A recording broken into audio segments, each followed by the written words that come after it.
Hi friends, welcome back to my channel. Friends, ಎಲ್ಲರೂ ಹೇಗಿದ್ದೀರಾ? ಎಲ್ಲರೂ ಚೆನ್ನಾಗಿದ್ದೀರಾ ಅಂತ ಭಾವಿಸ್ತೀನಿ. ನಾನು ಕೂಡ ತುಂಬಾ ಚೆನ್ನಾಗಿದ್ದೀನಿ. ಫ್ರೆಂಡ್ಸ್, ತುಂಬ ದಿನಗಳ ನಂತರ ನಾನು ಡೈಲಿ ವ್ಲಾಗ್ನ ನಿಮ್ಮ ಜೊತೆ ಶೇರ್ ಮಾಡ್ಕೊಳ್ತಾ ಇದ್ದೀನಿ. ಇವತ್ತಿನ ವ್ಲಾಗ್ ಬಂದು ಸ್ಯಾಟರ್ಡೆ ವ್ಲಾಗ್ ಆಗಿರುತ್ತೆ. ಇವತ್ತು ನಾವು ಲಾಲ್ಬಾಗ್ಗೆ ಹೋಗೋಣ ಅಂತ ಪ್ಲಾನ್ ಮಾಡ್ಕೊಂಡಿದ್ದೀವಿ. ಇವತ್ತು ಲಾಲ್ಬಾಗಲ್ಲಿ ಗಂಗಾ ಸಾಮ್ರಾಜ್ಯದ ಒಂದು ಫ್ಲವರ್ ಶೋನ ಅರೇಂಜ್ ಮಾಡಿದ್ದಾರೆ ಅಂತ ಗೊತ್ತಾಯಿತು. ನೋಡೋದಕ್ಕೆ ಚೆನ್ನಾಗಿದೆ ಅಂತ ಎಲ್ಲರೂ ಹೇಳ್ತಿದ್ರು, ನಮ್ಮ ನೇಬರ್ಸು, ಫ್ರೆಂಡ್ಸ್ ಎಲ್ಲರೂ. ಸೊ ಹಾಗಾಗಿ ಹೋಗಿ ಬರೋಣ ಅಂದ್ಬಿಟ್ಟು ಇವತ್ತು ಪ್ಲಾನ್ ಮಾಡಿದ್ದೀವಿ. ನಾವು ಈ ಥರ ಔಟಿಂಗ್ ಎಲ್ಲ ಹೋಗೋದು ತುಂಬಾ ರೇರು. ಈ ರೀತಿ ಏನಾದರೂ ಸ್ಪೆಷಲ್ ಇದ್ದಾಗ ಅಂತೂ ಖಂಡಿತ ಹೋಗ್ತೀವಿ. 2 ಇಯರ್ಸ್ ಬ್ಯಾಕ್ ನಾವು ಲಾಲ್ಬಾಗಲ್ಲಿ ಫ್ಲವರ್ ಶೋಗೆ ಹೋಗಿದ್ದು. ಆವಾಗ ಅಂಬೇಡ್ಕರ್ ಥೀಮ್ ಮಾಡಿದ್ರು, ಸೊ ಆಗ ಹೋಗಿದ್ದು. ಸೊ ಇವಾಗ ಇನ್ನೂ 1 ವೀಕ್ ಇದೆ ಇಂಡಿಪೆಂಡೆನ್ಸ್ ಡೇಗೆ ಮುಂಚೆ. ಇವಾಗ ಹೋದ್ರೆ ರಶ್ ಇರಲ್ಲ ಅಂತ ಪ್ಲಾನ್ ಮಾಡಿಕೊಂಡು, ಅದರಲ್ಲೂ ಸಂಡೇ ಹೋದರೆ ಎಕ್ಸ್ಪೆಷಲಿ ರಶ್ ಜಾಸ್ತಿ, ಸ್ಯಾಟರ್ಡೆ ಹೋದರೆ ಅಷ್ಟಿರಲ್ಲ ಅಂದ್ಕೊಂಡು ಹೋಗ್ತಾ ಇದ್ದೀವಿ. ನಾವಿವಾಗ ಮನೆಯಿಂದ ರೆಡಿಯಾಗಿ ಹೊರಟಿದ್ದೀವಿ. ನಾನು ಹಾಕ್ಕೊಂಡಿರೋ ಔಟ್ಫಿಟ್ನ ನಾನು ಜುಡಿಯೋದಲ್ಲಿ ಪರ್ಚೇಸ್ ಮಾಡಿದ್ದು. ಲಾಸ್ಟ್ ವೀಕಲ್ಲಿ ಜುಡಿಯೋದಲ್ಲಿ ಆಫರ್ ಇತ್ತು, ಸೊ ಹಾಗಾಗಿ ಜುಡಿಯೋಲ್ಲಿ ಪರ್ಚೇಸ್ ಮಾಡಿದೆ. ತುಂಬಾ ಕಂಫರ್ಟಬಲ್ ಆಗಿದೆ ಮತ್ತು ತುಂಬಾ ಚೆನ್ನಾಗಿದೆ. ಲೆನಿನ್ ಶರ್ಟ್ ಇದು, ಸೊ ಹಾಗಾಗಿ ತುಂಬಾ ಆರಾಮಾಗಿ ವೇರ್ ಮಾಡ್ಬೋದು. ನಾನು ಮತ್ತು ನನ್ನ ಹಸ್ಬೆಂಡ್ ಇಬ್ಬರೂ ರೆಡಿ ಆಗಿಬಿಟ್ಟು ಓಲೋ ಬುಕ್ ಮಾಡಿಕೊಂಡು ಆಟೋನಲ್ಲಿ ಮೆಟ್ರೋ ಸ್ಟೇಷನ್ಗೆ ಬಂದ್ವಿ. ಮೈಸೂರು ರೋಡ್ ಮೆಟ್ರೋ ಸ್ಟೇಷನಿಂದ ನಾವು ಮೆಟ್ರೋ ಹತ್ಕೊಂಡು ಮೆಜೆಸ್ಟಿಕ್ ಬಂದು ಇಳಿದು ನಂತರ ನಾವು ಲಾಲ್ಬಾಗ್ ಹೋಗೋದಕ್ಕೆ ಗ್ರೀನ್ ಮೆಟ್ರೋನ ಹತ್ಕೊಂಡ್ವಿ. ಮೆಟ್ರೋ ಹತ್ಕೊಂಡು ಲಾಲ್ಬಾಗ್ ಸ್ಟೇಷನಲ್ಲಿ ಇಳ್ಕೊಂಡು ನಾವು ಕ್ರೌಡ್ ನೋಡೋಣ ಅಂತ ನೋಡಿದ್ರೆ ಕ್ರೌಡೇ ಇಲ್ಲ ಲಾಲ್ಬಾಗಲ್ಲಿ. ಯಾಕಂದರೆ ಲಾಸ್ಟ್ ಇಯರ್ ಅಲ್ಲ, ಅದಕ್ಕೆ ಲಾಸ್ಟ್ ಇಯರ್ ನಾವು ಬಂದಾಗ ತುಂಬಾ ಕ್ರೌಡ್ ಇತ್ತು. ಮೆಟ್ರೋ ಸ್ಟೇಷನಲ್ಲಿ ಇಳಿಯೋದಕ್ಕೆ ಓಡಾಡೋದಕ್ಕೇ ಜಾಗ ಇರಲಿಲ್ಲ, ಅಷ್ಟು ರಶ್ ಇತ್ತು. ಬಟ್ ಈ ಬಾರಿ ತುಂಬಾ ಕಡಿಮೆ ರಶ್ ಇತ್ತು ಅಂತಲೇ ಹೇಳ್ಬೋದು. ಲಾಲ್ಬಾಗ್ ಮೆಟ್ರೋ ಸ್ಟೇಷನ್ ಇಳ್ಕೊಂಡು ನಾವು ವೆಸ್ಟ್ ಸೈಡು ಹೋಗಬೇಕು. ಲಾಲ್ಬಾಗ್ ಫ್ಲವರ್ ಶೋಗೆ ಹೋಗಬೇಕಂತಂದರೆ ಅಲ್ಲಿ ಮೆಟ್ರೋ ಸ್ಟೇಷನಲ್ಲಿ ಗೈಡ್ ಮಾಡ್ತಾರೆ ಸ್ಟಾಫ್ಸು. ನಾವು ಫ್ಲವರ್ ಶೋಗೆ ಹೋಗೋದಕ್ಕೆ ಯಾವ ಸೈಡ್ ಹೋಗಬೇಕು ಅಂತ ಗೊತ್ತಾಗಲಿಲ್ಲ ಅಂದರೆ ನೀವು ಕೇಳ್ಕೊಂಡು ಕೂಡ ಹೋಗ್ಬೋದು. ನಾವಿವಾಗ ಲಾಲ್ಬಾಗ್ ಫ್ಲವರ್ ಶೋ ಗೇಟ್ ಎಂಟ್ರೆನ್ಸಿಂದ ಬಂದಿದ್ದೀವಿ. ಎಂಟ್ರೆನ್ಸಲ್ಲೇ ನೋಡ್ತಾ ಇರ್ಬೋದು ನೀವು ಎಷ್ಟು ಚೆನ್ನಾಗಿದೆ. ಜೊತೆಗೆ ನಾನು ಕ್ರೌಡೇ ಇಲ್ಲ ಅಂತ ಅಂದ್ಕೊಂಡು ಬಂದರೆ ತುಂಬಾ ಕ್ರೌಡ್ ಇತ್ತು. ನಂತರ ನಾವು ಎಂಟ್ರಿ ಟಿಕೆಟ್ನು ಕೂಡ ತೊಗೊಂಡ್ವಿ. ಅಲ್ಲಿ ಏಜ್ಡ್ ಅಂದರೆ ಸೀನಿಯರ್ ಸಿಟಿಸನ್ಸ್ಗೆ 80 ರುಪೀಸು, ಅಡಲ್ಟ್ಸ್ಗೆ 100 ರುಪೀಸ್, ಜೊತೆಗೆ ಮಕ್ಕಳಿಗೆ 30 ರುಪೀಸ್ನ ಚಾರ್ಜ್ ಮಾಡ್ತಾರೆ ಟಿಕೆಟ್ ಚಾರ್ಜು. ಟಿಕೆಟ್ ಎಲ್ಲ ತೊಗೊಂಡು ನಾವು ಸೆಕ್ಯೂರಿಟಿ ಹತ್ರ ಟಿಕೆಟ್ ಎಲ್ಲ ತೋರಿಸಿ ಎಂಟ್ರಿ ಕೂಡ ಆದ್ವಿ. ನೋಡ್ತಾ ಇರ್ಬೋದು ಫ್ಲವರ್ ಶೋ ಎಂಟ್ರೆನ್ಸಲ್ಲೇ ಎಷ್ಟು ಚೆನ್ನಾಗಿ ಮಾಡಿದ್ದಾರೆ ಅಂತ. ಆ ಫ್ಲವರ್ಸ್ನ ನೋಡ್ತಾ ಇದ್ದರೆ ನನಗೂ ಮನೆಗೆ ತೊಗೊಂಡು ಹೋಗ್ಬೇಕಲ್ಲ ಅಂತ ಫೀಲ್ ಆಗ್ತಿತ್ತು, ಅಷ್ಟು ಚೆನ್ನಾಗಿತ್ತು. ಎಕ್ಸ್ಪೆಷಲಿ ಸನ್ಫ್ಲವರ್ ಅಂತೂ ತುಂಬಾ ಚೆನ್ನಾಗಿತ್ತು ಅಲ್ಲಿ ನೋಡೋದಕ್ಕೆ. ಹಾಗೆ ಇಲ್ಲಿ ನೋಡ್ತಾ ಇರ್ಬೋದು ನೀವು ಮಾರಿಗೋಲ್ಡ್ ಫ್ಲವರ್ ಇದೆ. ಈ ಫ್ಲವರ್ನ ನಾವು ಚಿಕ್ಕ ಮಕ್ಕಳಿದ್ದಾಗ ನಮ್ಮ ಮನೇಲಿ ಅಂದರೆ ನಮ್ಮಪ್ಪ ಬೆಳೀತಾ ಇದ್ರು. ಕಲರ್ಸು ಸೇಮ್ ಅದೇ ಥರ ಇದೆ ಇಲ್ಲಿ. ನಾವು ಕೂಡ ಇದೇ ರೀತಿ ಕಲರ್ಸ್ ಮಾರಿಗೋಲ್ಡ್ ಫ್ಲವರ್ನ ಬೆಳೀತಾ ಇದ್ವಿ. ನಾವು ಅವಾಗ ಅದನ್ನು ಚೆಂಡು ಹೂವು ಅಂತ ಕರಿತಿದ್ವಿ, ಇವಾಗ ಅದನ್ನು ಮಾರಿಗೋಲ್ಡ್ ಫ್ಲವರ್ ಅಂತ ನಾವು ಕರಿತೀವಿ. ತುಂಬಾ ಖುಷಿ ಆಯಿತು ಇದನ್ನು ನೋಡಿ. ಅದಕ್ಕೆ ನಾನು ಇದನ್ನು ಸ್ವಲ್ಪ ಜಾಸ್ತಿನೇ ಕ್ಯಾಪ್ಚರ್ ಮಾಡ್ಕೊಂಡಿದ್ದೀನಿ.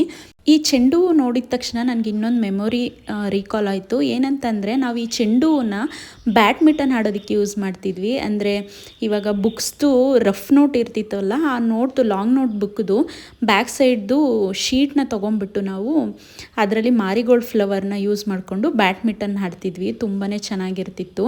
ಯಾರಿಗೆಲ್ಲ ಈ ರೀತಿ ಹಾಡಿರೋ ನೆನಪಿದೆ ದಯವಿಟ್ಟು ಕಾಮೆಂಟ್ ಮಾಡಿ. ಏಕೆಂದರೆ ಅದೊಂದು ಸ್ವೀಟ್ ಮೆಮೊರಿ ನಮಗೆ. ಚಿಕ್ಕ ವಯಸ್ಸಲ್ಲಿ ಈ ಥರ ಎಲ್ಲ ಮಾಡಿದ್ದು ಖಂಡಿತ ಕಾಮೆಂಟ್ ಮಾಡೋದನ್ನು ಮರಿಬೇಡಿ. ನಂತರ ನಾವು ಅಲ್ಲಿಂದ ಮುಂದೆ ಬಂದ್ವಿ. ಹೊರಗಡೆ ತುಂಬಾ ಫುಡ್ ಸ್ಟ್ರೀಟ್ ಇತ್ತು. ನಾವೇನು ತೊಗೊಂಡಿಲ್ಲ, ಯಾಕಂದರೆ ಫಸ್ಟ್ ಫ್ಲವರ್ ಶೋ ನೋಡ್ಕೊಂಬಿಡೋಣ ಅಂತ. ಹಾಗಾಗಿ ಫ್ಲವರ್ ಶೋ ನೋಡೋದಕ್ಕೆ ಬಂದಿದ್ದೀವಿ. ನೋಡ್ತಾ ಇರ್ಬೋದು ಕ್ರೌಡೇ ಇಲ್ಲ ಅಂದ್ಕೊಂಡು ಬಂದೆ. ಎಷ್ಟು ಕ್ರೌಡ್ ಇತ್ತು ಅಂದರೆ ಕ್ರೌಡ್ ಇಲ್ಲ, ಆರಾಮಾಗಿ ನಾನು ವೀಡಿಯೋ ಮಾಡ್ಬೋದು, ರೀಲ್ಸ್ ಮಾಡ್ಬೋದು, ವ್ಲಾಗ್ ಮಾಡ್ಬೋದು ಅಂದ್ಕೊಂಡು ಬಂದೆ. ತುಂಬಾ ಕ್ರೌಡ್ ಇತ್ತು. ಆ ಕ್ರೌಡಲ್ಲಿ ಕೆಲವೊಂದು ಫೋಟೋಸ್ ತೊಗೊಳೋದಿರ್ಬೋದು, ಕ್ಯಾಪ್ಚರ್ ಮಾಡೋದಕ್ಕೆ ವೀಡಿಯೋಸ್ನ ತುಂಬಾ ಕಷ್ಟಪಟ್ಟಿದ್ದೀವಿ. ಆದ್ರೂ ನನಗೆ ಎಷ್ಟು ಮಟ್ಟಿಗೆ ಸಾಧ್ಯ ಆಗುತ್ತೋ ಅಷ್ಟು ನಿಮ್ಮ ಜೊತೆ ಶೇರ್ ಮಾಡ್ಕೊಳ್ಳೋಣ ಅಂದ್ಬಿಟ್ಟು ಕ್ಯಾಪ್ಚರ್ ಮಾಡಿದ್ದೀನಿ. ಹಾಗಾಗಿ ದಯವಿಟ್ಟು ವೀಡಿಯೋನ ಸ್ಕಿಪ್ ಮಾಡದೆ ಪೂರ್ತಿಯಾಗಿ ನೋಡಿ ಸಪೋರ್ಟ್ ಮಾಡಿ ಅಂತ ನಿಮ್ಮ ಹತ್ರ ಕೇಳ್ಕೊತೀನಿ. ಫ್ಲವರ್ ಶೋ ಅಂದರೆ ಹೇಗಿರುತ್ತೋ ಅನ್ನೋ ಕಾನ್ಸೆಪ್ಟ್ ಇತ್ತು ನನಗೆ. ಯಾಕಂದರೆ ನಾನು 1 ಟೈಮೂ ಫ್ಲವರ್ ಶೋಗೆ ಬಂದಿರಲಿಲ್ಲ. ಲಾಸ್ಟ್ 2 ಇಯರ್ಸ್ ಬ್ಯಾಕ್ ಅಷ್ಟೇ ನಾನು ಫಸ್ಟ್ ಟೈಮ್ ಫ್ಲವರ್ ಶೋಗೆ ಅಂತ ಬಂದಿದ್ದು, ಅದು ನನ್ನ ಹಸ್ಬೆಂಡ್ ಜೊತೆ. ಆಗ ಬಂದು ಅಂಬೇಡ್ಕರ್ ಥೀಮ್ ಫ್ಲವರ್ ಶೋನ ಅರೇಂಜ್ ಮಾಡಿದ್ರು ಇಲ್ಲಿ. ತುಂಬಾ ಚೆನ್ನಾಗಿತ್ತು ಅದು. ಅದನ್ನು ನೋಡಿದ್ಮೇಲೆ ನನಗೆ ಈ ಬಾರಿ ಗಂಗಾ ಸಾಮ್ರಾಜ್ಯದ ಬಗ್ಗೆ ಮಾಡಿದ್ದಾರೆ ಅಂದ ತಕ್ಷಣ ಹೋಗೋಣ ಅಂತ ತುಂಬಾ ಅನಿಸ್ತು. ಸೊ ದಿಢೀರಂತ ಪ್ಲ್ಯಾನ್ ಮಾಡಿದ್ವಿ. ಅಂದರೆ ಸ್ಯಾಟರ್ಡೆ ಹಾಫ್ ಡೇ ನಾವು ಮನೇಲೇ ಟೈಮ್ ಸ್ಪೆಂಡ್ ಮಾಡಿದ್ವಿ. 12 o'clock ಮೇಲೆ ಅಂದ್ಕೊಂಡ್ವಿ, ಸುಮ್ಮನೆ ಮನೇಲಿದ್ದೀವಲ್ಲ ಎಲ್ಲಾದರೂ ಹೊರಗಡೆ ಹೋಗೋಣ ಅಂತ ಅಂದಿದ ತಕ್ಷಣ ನಮ್ಮ ಹಸ್ಬೆಂಡ್ ಸರಿ ಫ್ಲವರ್ ಶೋಗೆ ಹೋಗೋಣ ನಡಿ ಅಂತ ಕರ್ಕೊಂಡು ಬಂದರು. ನಿಜ ತುಂಬಾ ಖುಷಿ ಆಯಿತು. ಎಕ್ಸ್ಪೆಷಲಿ ನಮ್ಮ ಹಸ್ಬೆಂಡ್ಗೆ ಎಲಿಫೆಂಟ್ ಅಂದರೆ ತುಂಬ ಇಷ್ಟ. ಅದು ಜೀವ ಇರೋದಿರ್ಬೋದು ಅಥವಾ ಈ ಥರ ಟಾಯ್ಸ್ ಥರ ಇರೋದಿರ್ಬೋದು. ಅವ್ರಿಗಂತೂ ತುಂಬಾ ಖುಷಿ ಆಯಿತು ಎಲಿಫೆಂಟದೆಲ್ಲ ನೋಡಿಬಿಟ್ಟು. ಅದೆಲ್ಲ ಒಂದು ಕಲೆ ಅಲ್ವಾ, ಎಷ್ಟು ಚೆನ್ನಾಗಿ ಮಾಡಿದ್ದಾರೆ. ಫ್ಲವರಿಂದನೂ ಈ ಥರ ಎಲ್ಲ ಮಾಡ್ಬೋದು. ಇದಕ್ಕೆ ಎಫರ್ಟ್ ಹಾಕಿರ್ತಾರಲ್ವ ಮಾಡೋದಕ್ಕೆ. ಜೊತೆಗೆ ಅದು ಫ್ಲವರ್ ಶೋ ಮುಗಿಯೋವರೆಗೂ ಆ ಫ್ಲವರ್ಸ್ ಅಷ್ಟೇ ಫ್ರೆಶ್ ಆಗಿರಬೇಕು ಅಂತ ನೋಡ್ಕೊತಾರಲ್ಲ. ಅವ್ರದ್ದು ಎಫರ್ಟ್ ಎಷ್ಟಿರುತ್ತೆ ಅಂದರೆ ನಿಜ ಹ್ಯಾಟ್ಸ್ ಆಫ್ ಅವರಿಗೆ. ತುಂಬಾ ಖುಷಿ ಆಯಿತು ಇವತ್ತು ಫ್ಲವರ್ ಶೋಗೆ ಬಂದುಬಿಟ್ಟು. ಗಂಗಾ ಸಾಮ್ರಾಜ್ಯದ ಬಗ್ಗೆ ನಿಮ್ಮೆಲ್ರಿಗೂ ತಿಳಿದೇ ಇರುತ್ತೆ, ಯಾಕಂದರೆ ನಾವು ಹಿಸ್ಟ್ರಿನಲ್ಲಿ ಓದಿದ್ದೀವಿ. ಇವರು ತಲಕಾಡಿನ ಪಶ್ಚಿಮ ಗಂಗರು ಅಂತಲೇ ಹೆಸರುವಾಸಿ. ಇವರು ಬಂದು ಕ್ರಿಸ್ತ ಶಕ 350ರಿಂದ 1004ರವರೆಗೆ ದಕ್ಷಿಣ ಕರ್ನಾಟಕವನ್ನು ಆಳಿದ ಪ್ರಮುಖ ಕನ್ನಡ ರಾಜವಂಶಸ್ಥರು ಅಂತಲೇ ಹೇಳ್ಬೋದು. ಇವರು ಮೊದಲ ರಾಜಧಾನಿ ಬಂದು ಕೋಲಾರ, ಆವಾಗ ಇದನ್ನು ಕುವಳಾಲ ಹಾಗೂ ನಂತರ ತಲಕಾಡು ಮತ್ತು ಮಾನ್ಯಪುರ ಅಂತಲೇ ಹೆಸರುವಾಸಿ ಆಯಿತು. ದುರ್ವಿನಿತ ಮತ್ತು ಶ್ರೀ ಪುರುಷ ಹಾಗೆ ಶಿವಕುಮಾರ ಇವರು ಪ್ರಸಿದ್ಧ ಅರಸರಾಗಿದ್ದರು. ಕನ್ನಡ ಭಾಷೆ, ಸಾಹಿತ್ಯ ಹಾಗೂ ಶ್ರವಣ ಬೆಳಗೊಳದ ಜೈನ ಸ್ಮಾರಕಗಳ ಬೆಳವಣಿಗೆಯಲ್ಲಿ ಇವರು ಕೊಡುಗೆ ಅಪಾರ ಅಂತಲೇ ಹೇಳ್ಬೋದು. ನಾನು ಈಗಾಗಲೇ ಹೇಳಿದಾಗೆ ಈ ಗಂಗರು ನಮ್ಮ ಕನ್ನಡ ಭಾಷೆಗೆ, ಶಿಲ್ಪಕಲೆ, ಧರ್ಮಕ್ಕೆ ತುಂಬಾ ಪ್ರಾಮುಖ್ಯತೆ, ಪ್ರೋತ್ಸಾಹ ನೀಡಿದ್ದಾರೆ. ಇದ್ರ ಜೊತೆಗೆ ಸಾಹಿತ್ಯದಲ್ಲಿ ಇವರು ಕನ್ನಡ ಭಾಷೆಗೆ ರಾಜಾಶ್ರಯ ನೀಡಿದರು. ಜೊತೆಗೆ ಚಾವುಂಡರಾಯನು ಚಾವುಂಡರಾಯ ಪುರಾಣ ಅನ್ನೋ ಒಂದು ಕೃತಿಯನ್ನು ಕೂಡ ರಚಿಸಿದ್ದಾನೆ.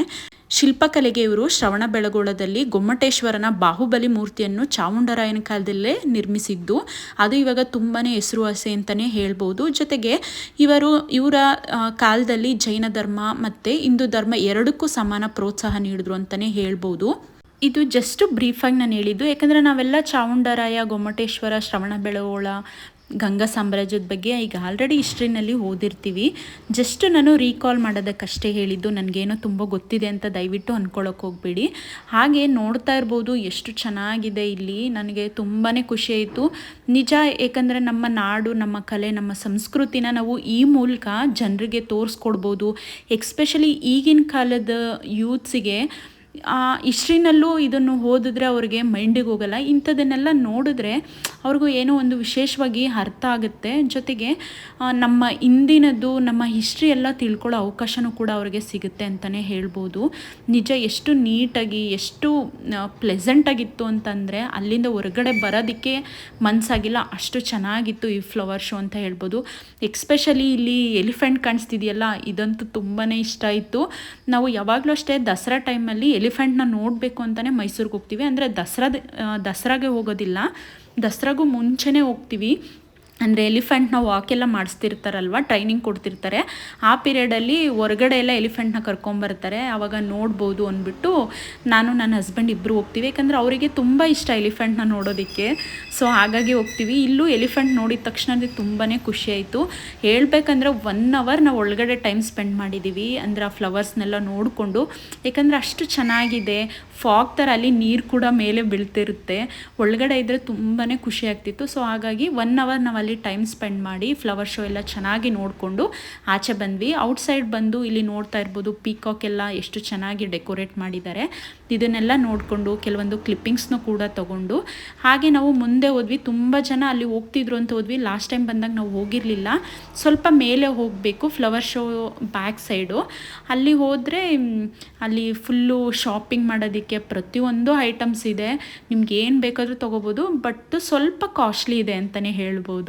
ನಮ್ಮ ಬೆಂಗಳೂರು ಯಾವುದಕ್ಕೂ ಕಡಿಮೆ ಇಲ್ಲ ಅಲ್ವಾ, ಕಾಸ್ಟ್ಲಿ ಇದ್ದೇ ಇರುತ್ತೆ. ಅಂಥದ್ರಲ್ಲಿ ಇಂಥ ಪ್ಲೇಸಲ್ಲಿ ಕಾಸ್ಟ್ಲಿ ಇಲ್ಲ ಅಂದರೆ ಏನು ಯೂಸು, ಖಂಡಿತ ಕಾಸ್ಟ್ಲಿ ಇದ್ದೇ ಇರುತ್ತೆ. ಹಾಗೆ ಮುಂದೆ ಬಂದ್ವಿ. ಮುಂದೆ ನೋಡ್ತಿರ್ಬೋದು ಇಲ್ಲಿ ಒಂದು ಬಂಡೆ ಥರ ಇದೆ, ಚೆನ್ನಾಗಿತ್ತು ನೋಡೋದಕ್ಕೆ. ಇಲ್ಲಿ ಜೋಳ ಎಲ್ಲ ಸುಟ್ಕೊಡ್ತಿದ್ರು, ಹಾಗೆ ಸ್ವಲ್ಪ ಸ್ನ್ಯಾಕ್ಸ್ ಎಲ್ಲ ಇತ್ತು. ನಾನು ಮತ್ತು ನನ್ನ ಹಸ್ಬೆಂಡ್ ಇಬ್ಬರು ಜೋಳ ಒಂದನ್ನು ತೊಗೊಂಡ್ವಿ. ಇಬ್ಬರು ಶೇರ್ ಮಾಡ್ಕೊಂಡು ತಿನ್ಕೊಂಡು ಸ್ವಲ್ಪ ಹೊತ್ತು ಅಲ್ಲಿ ಕೂತಿದ್ದು. ನಂತರ ನಾವು ಎದ್ದು ವಾಪಸ್ ಹೋಗೋಣ ಅಂತ ಬರ್ತಿದ್ವಿ. ಹೋಗ್ಬೇಕಾದ್ರೆ ಇಲ್ಲಿ ನೋಡ್ತಾ ಇರ್ಬೋದು ನಾವು ಒಳಗಡೆ ಫ್ಲವರ್ ಶೋ ನೋಡ್ಕೊಂಡು ಬಂದ್ವಿ ಅಲ್ವಾ, ಔಟ್ಸೈಡು ಅದೇ ಥೀಮಲ್ಲಿ ಮಾಡಿದ್ದಾರೆ. ತುಂಬ ಚೆನ್ನಾಗಿತ್ತು. ಅದು ಗುಡಿಸ್ಲು ಎಲ್ಲ ಸೋಲಿಗರು ಕ್ಯಾಂಪ್ ಥರ ಮಾಡಿದ್ದಾರೆ. ಇದು ತುಂಬ ಚೆನ್ನಾಗಿತ್ತು ನೋಡೋದಕ್ಕೆ. ಅದನ್ನು ಕೂಡ ಒಂದು ಕ್ಲಿಪ್ಪಿಂಗ್ಸ್ ತೊಗೊಂಡು ನಂತರ ನಾವು ಸರಿ ಹೋಗೋಣ, ಅಲ್ಲಿ ಫೌಂಟೇನ್ ಇದೆ ಅದನ್ನು ನೋಡಿಕೊಂಡು ಅಂದ್ಬಿಟ್ಟು ಬಂದ್ವಿ. ಇಲ್ಲಿ ಬರ್ತಾ ನೋಡ್ತಾ ಇರ್ಬೋದು ವೆಜಿಟೇಬಲ್ಸ್ನು ಕೂಡ ಅಲ್ಲಿ ಶೋಗೆ ಇಟ್ಟಿದ್ದಾರೆ, ಅಷ್ಟು ಚೆನ್ನಾಗಿ.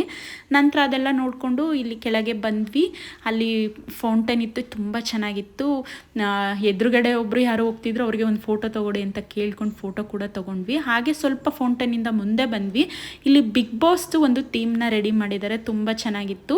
ಆ್ಯಕ್ಚುಲಿ ಅಲ್ಲಿ ಸುದೀಪ್ನ ನಿಲ್ಲಿಸಿದ್ರು, ನೋಡೋದಕ್ಕೆ ನಾನು ಹಿಂದೆಯಿಂದ ಅಂದ್ಕೊಂಡೆ ಮೋಸ್ಟ್ಲಿ ಸುದೀಪ್ ಬಂದಿದ್ದಾರೆ ನೋಡ್ಬೋದು ಅಂತ ಖುಷಿಯಿಂದ ಹೋದ್ವಿ. ಆದರೆ ಅದು ಸುದೀಪ್ ಅಲ್ಲ, ಅವ್ರದ್ದು ಒಂದು ಸ್ಟ್ಯಾಚು ಇಟ್ಟಿದ್ದಾರೆ. ಅಲ್ಲಿ ಒಂದು ಕ್ಲಿಪ್ಪಿಂಗ್ಸ್ನ ಕೂಡ ತೊಗೊಂಡು ನಂತರ ನಾವು ಅದೇ ರೀತಿ ಮುಂದೆ ಹೋದ್ವಿ. ಅಲ್ಲಿ ನೋಡ್ತಾ ಇರ್ಬೋದು ನೀವು ಎಷ್ಟು ಚೆನ್ನಾಗಿದೆ ವ್ಯೂ ಅಂತ. ಸನ್ಫ್ಲವರು ನೋಡೋದಕ್ಕೆ ತುಂಬ ಚೆನ್ನಾಗಿದೆ. ಜೊತೆಗೆ ಆ ಸನ್ಫ್ಲವರ್ ಮೇಲೆ ಜೇನಿನ ಹುಳ ಕೂತಿದೆ, ಫುಲ್ಲು ಫ್ಲವರ್ಸ್ ಮೇಲೆ ಕೂತಿದೆ. ಅಷ್ಟು ಚೆನ್ನಾಗಿ ನೋಡೋದಕ್ಕೆ, ಇಂಥದ್ದೆಲ್ಲ ನೋಡೋದಕ್ಕೆ ನಮ್ಗೆ ಎಲ್ಲಿ ಸಿಗುತ್ತೆ ಅಲ್ವಾ. ತುಂಬಾ ಚೆನ್ನಾಗಿತ್ತು. ಅದೆಲ್ಲ ನೋಡಿಕೊಂಡು ಮತ್ತೆ ಸ್ವಲ್ಪ ಮುಂದೆ ಹೋದರೆ ಒಂದು ಫೌಂಟೇನ್ ಇದೆ, ಅಲ್ಲೂ ಕೂಡ ಸ್ವಲ್ಪ ಹೊತ್ತು ಟೈಮ್ ಸ್ಪೆಂಡ್ ಮಾಡಿ ಹಾಗೆ ಒಂದು ಸ್ವಲ್ಪ ವಾಕ್ ಮಾಡಿದ್ವಿ. ಯಾಕಂದರೆ ತುಂಬ ಫ್ಲವರ್ಸ್ ಇದ್ದಾವೆ. ಮುಂದೆ ಎಲ್ಲ ಹೋದರೆ ಎಲ್ಲಿ ನೋಡಿದ್ರೂ ಫ್ಲವರ್ಸೇ ಕಾಣಿಸುತ್ತೆ. ಎಲ್ಲೋದ್ರೂ ನಾನು ಫೋಟೋ ಅಂತ ನಿಂತ್ಕೊತಿದ್ದೆ. ನಮ್ಮ ಹಸ್ಬೆಂಡ್ ನಗ್ತಿದ್ರು. ನಾನು ಯಾವಾಗಲೂ ಇಷ್ಟು ಫೋಟೋ ಹುಚ್ಚು ಹಿಡಿಸ್ಕೊಂಡೇ ಇಲ್ಲ, ಫಸ್ಟ್ ಟೈಮ್ ನಾನು ಇಷ್ಟು ಫೋಟೋ ತೆಗೆಸ್ಕೊಂಡಿದ್ದು. ಹಾಗೆ ಇಲ್ಲಿ ನೋಡ್ತಾ ಇರ್ಬೋದು ನೀವು, ಇವರು ಡೈರೆಕ್ಷನ್ಸ್ ಕೂಡ ಹಾಕಿದ್ದಾರೆ, ಎಲ್ಲಿ ಹೋಗಬೇಕು, ಯಾವ ಸೈಡ್ ಹೋಗಬೇಕು ಅಂದ್ಬಿಟ್ಟು. ಮತ್ತು ಗೇಟ್ಸ್ಗೂ ಅಷ್ಟೇ ಕನ್ಫ್ಯೂಷನ್ ಆಗುತ್ತೆ ಒಳಗಡೆ ಬಂದವ್ರಿಗೆ ಅಂತ ಡೈರೆಕ್ಷನ್ಸ್ನ ಹಾಕಿದ್ದಾರೆ, ತುಂಬ ಚೆನ್ನಾಗಿ. ನಂತರ ನಾವು ಅದೇ ರೀತಿ ನೋಡ್ಕೊಂಡು ಮುಂದೆ ಬರಬೇಕಾದ್ರೆ ಇಲ್ಲಿ ನೀವು ನೋಡ್ಬೋದು, ಒಂದು ವಯಸ್ಸಾದ ಅಜ್ಜಿ ಕೂಡ ಇಲ್ಲಿ ಲಾಲ್ಬಾಗ್ನ ನೋಡೋದಕ್ಕೆ ಬಂದಿದ್ದಾರೆ. ಆ ಅಜ್ಜಿ ಫೋಟೋ ತೆಗಿತಿದ್ದಾರೆ, ಅಜ್ಜ ಫೋಟೋ ತೆಗಿತಿದ್ದಾರೆ. ಜೊತೆಗೆ ಅವರು ಎಲ್ಲ ಫ್ಲವರ್ಸ್ದು ವೀಡಿಯೋ ಮಾಡ್ಕೊಂಡು ಹೋಗ್ತಾ ಇದ್ದಾರೆ. ಇಲ್ಲಿ ಬಂದರೆ ಮಕ್ಕಳಿಗಾಗಲಿ ವಯಸ್ಸಾದವ್ರಿಗಾಗಲಿ ಅಥವಾ ನಮ್ಮಂಥ ಮಿಡಲ್ ಏಜ್ ಅವ್ರಿಗಾದರೂ ಆಗ್ಬೋದು, ತುಂಬಾ ಖುಷಿಯಾಗುತ್ತೆ. ಯಾಕಂದ್ರೆ ಅಷ್ಟು ಚೆನ್ನಾಗಿರುತ್ತೆ. ಜೊತೆಗೆ ಇಲ್ಲಿ ಒಂದು ಗಿಡದ ಮೇಲೆ ಪ್ರೇಮ ಬರಹಗಳು ಕೂಡ ಇತ್ತು, ಅದನ್ನು ಕೂಡ ಒಂದು ಕ್ಲಿಪ್ಪಿಂಗ್ಸ್ನ ತೊಗೊಂಡ್ವಿ. ಎಲ್ಲೋದ್ರೂ ಈ ಪ್ರೇಮಿಗಳು ಅವ್ರ ಹುಚ್ಚನ್ನು ಬಿಡಲ್ಲ ಅಲ್ವಾ, ಅದಕ್ಕೆ.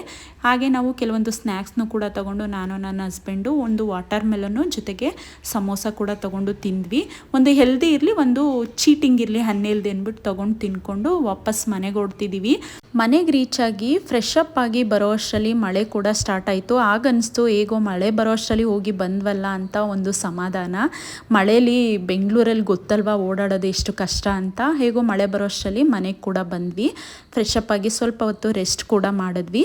ಇದಾಗಿತ್ತು ಇವತ್ತಿನ ನನ್ನ ಬ್ಯೂಟಿಫುಲ್ ವ್ಲಾಗ್. ಇವತ್ತಿನ ವ್ಲಾಗ್ ನಿಮ್ಮೆಲ್ಲರಿಗೂ ಇಷ್ಟ ಆಗಿರುತ್ತೆ ಅಂತ ಭಾವಿಸ್ತೀನಿ. ವಿಡಿಯೋ ಇಷ್ಟ ಆಗಿದ್ದರೆ ದಯವಿಟ್ಟು ವಿಡಿಯೋಗೆ ಒಂದು ಲೈಕ್ ಮಾಡಿ, ಜೊತೆಗೆ ನಿಮ್ಮ ಫ್ಯಾಮಿಲಿ ಫ್ರೆಂಡ್ಸಿಗೂ ವಿಡಿಯೋನ ಶೇರ್ ಮಾಡಿ.